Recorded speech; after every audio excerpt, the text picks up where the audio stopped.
Imagine a reality where life-saving and humanitarian aid is turned into a weapon of war, where starvation is not a tragedy, but a strategy. This is the reality in Yemen.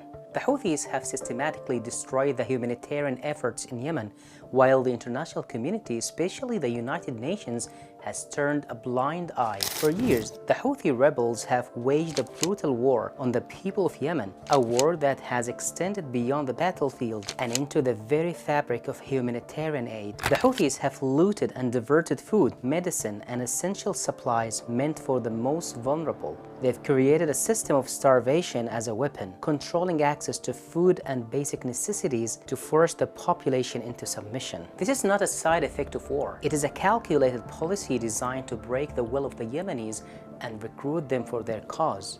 The Houthis have even gone so far as to prevent charitable individuals and initiatives from providing help to Yemenis. All this is done to humiliate and control the population while they monopolize the nation's wealth for themselves and their inner circle.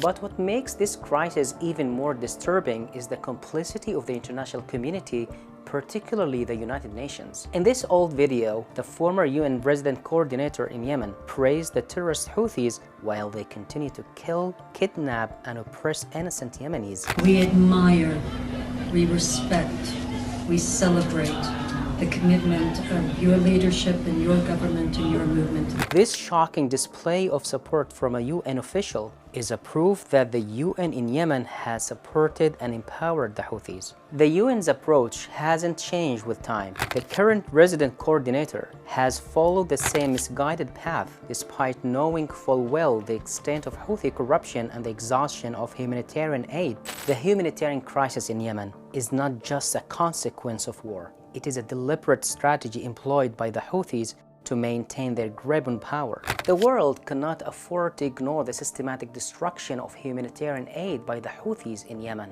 This crisis is not just a tragedy, it is a grave injustice.